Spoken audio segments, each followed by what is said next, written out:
Good morning students, welcome to Scholars Public School Jaora. आज हम पढ़ने जा रहे हैं हमारा नेक्स्ट टॉपिक, जिसका नाम है मूवमेंट इन अदर एनिमल। अभी तक हमने प्रॉपर मूवमेंट इन हम लोग पढ़ चुके थे। आज हम जानेंगे मूवमेंट इन अदर एनिमल्स। शुरू करते हैं। अगर हम पढ़ें, the movement of organism from one place to another place is called locomotion. आप क्या नाम याद रखेंगे? लोकोमोशन। तो अब लोकोमोशन क्या होता है कि किसी भी ऑर्गेनिज्म का एक जगह से दूसरी जगह जाना क्या कहलाएगा? लोकोमोशन। अब जो एनिमल्स है ये एक जगह से दूसरी जगह कैसे जाते हैं? सबकी एक बॉडी का एक शेप अलग होता है, साइज़ अलग होता है। जैसे अगर हम बात करें, हमारे आगे एक टेबल बनी हुई है, इस टेबल को थोड़ा अच्छे से ऑब्जर्व करें। सो देखे जाए कि एनिमल्स किस तरीके से मूव करते हैं, उनकी बॉडी का कौन सा पार्ट उसमें यूज़ होता है। देखिए, टाइगर किस तरीके से मूवमेंट करते हैं? लेटरल मूवमेंट करते हैं, सीधा मूवमेंट कर सकते हैं। टाइगर टर्न करके मूव बहुत कम ही से कर पाते हैं। ना तो रेंगते हैं, तो वे ऑफ मूवमेंट के सारे का स्ट्रेट। और उनके बॉडी का पार्ट कौन सा रहेगा यूज़ करते हैं मूवमेंट के लिए? तो लेग्स। सेम एज काव। आपने देखा होगा, काव भी एकदम सीधा ट्रेवल करती है, वो तो टर्न करने में थोड़ी सी सा प्रॉब्लम होती है। और बॉडी का पार्ट कौन सा यूज़ होता है काव का? तो लेग्स।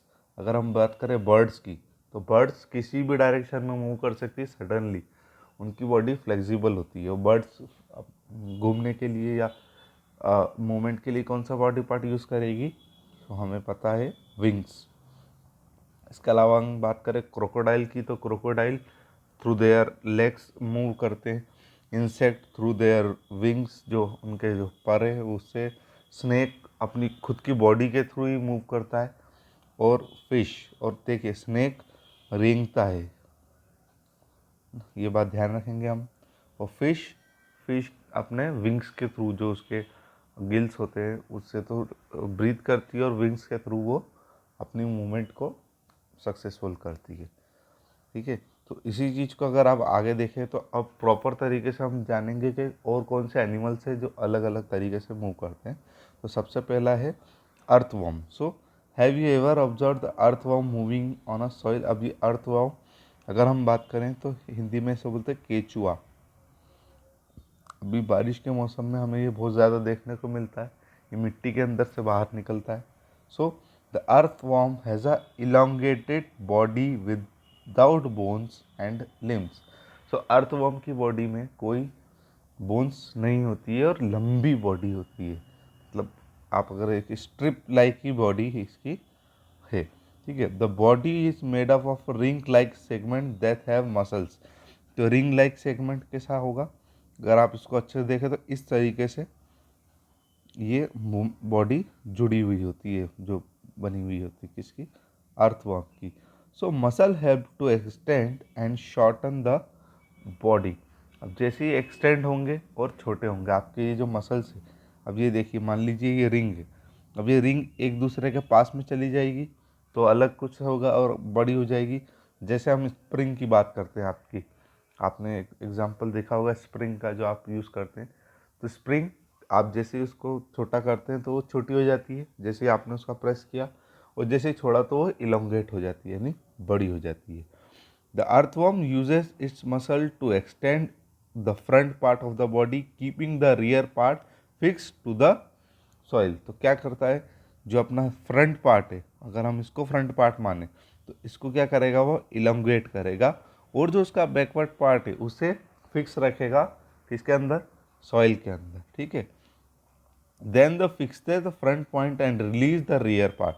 अब क्या, जैसे ही ये इलोंगेट किया तो ये जो आप इसका फ्रंट पार्ट है इसे ये फिक्स कर लेगा। और ये जो पीछे वाला आपका जो रियर पार्ट था, रियर पार्ट, उसको वो फ्री कर लेगा, जिससे क्या होगा, उसकी बॉडी आगे बढ़ जाएगी। ठीक है, this makes a move forward. In addition the earthworm has a special hair like structure setae on the underside of its body that are attached to the muscles। ये आप ध्यान रखेंगे। they help the body in moving।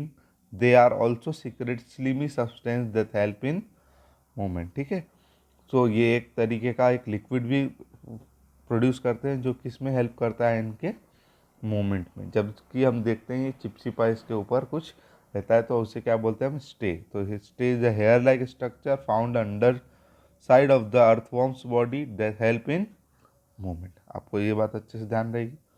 आगे जानते हैं हम Snell's. अब Snell's, ये हमारा स्नेल आपने इसे मिट्टी के आसपास देखा होगा अच्छे से।